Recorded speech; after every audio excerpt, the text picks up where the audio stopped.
Greetings, I'm Vadim Arakas. Welcome to the channel.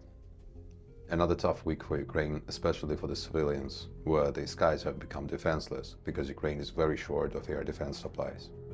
Most of these appliances were coming from the United States, which is now very reluctant not only to supply it, but even to sell it to the European Union for further being brought to Ukraine and defend our skies.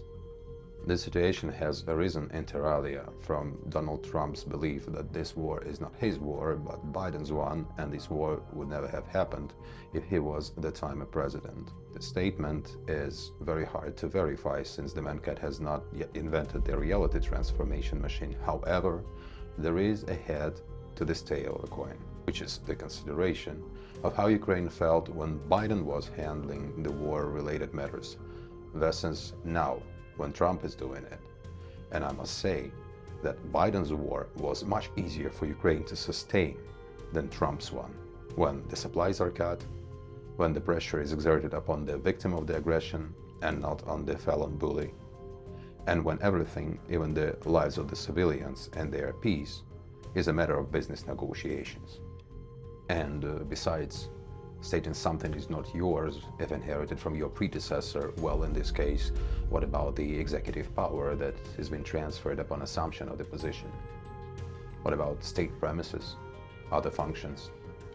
Correct me if I'm wrong, but it has always been my understanding that if one assumes the position of the head of the state, he or she, inter alia, takes over responsibilities and obligations that were concluded before the subject's arrival to this position.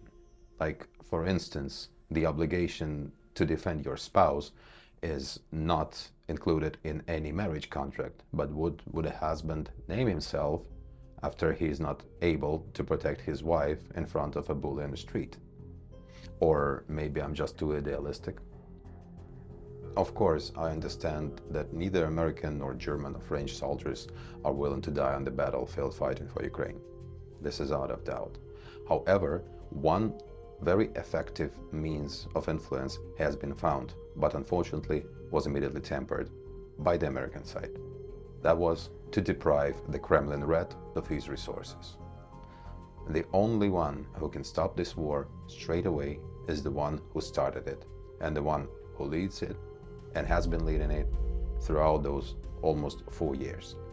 Haven't you noticed how loudly the Red squealed a couple of weeks ago when the conversation about seizing its assets in Europe and transferring to Ukraine was brought up on the table? The Red gets hurt when its cheese is being taken from it.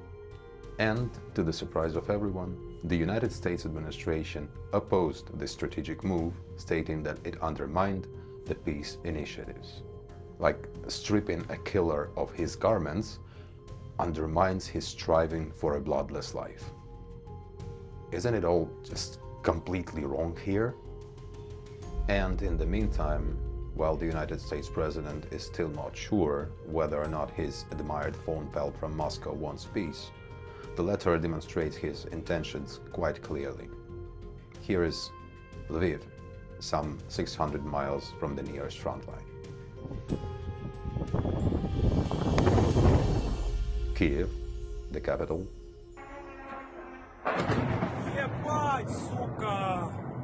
And numerous other smaller cities and villages who are not even getting in the news. That's not only the conventional war, that's not even the unconventional war.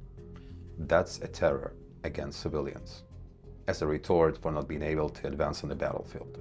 And that, inter alia, is happening because the US government has decided it ain't to help the victim of its most dangerous adversary anymore. Hey, come on, it's time to wake up and do the right thing to defeat Russia. So here is how I see it. What about you? Tell me your thoughts in the comments. Thumb up please if you like this video, and share it so others can watch it too. Hit the subscribe button below and see you very soon. Goodbye.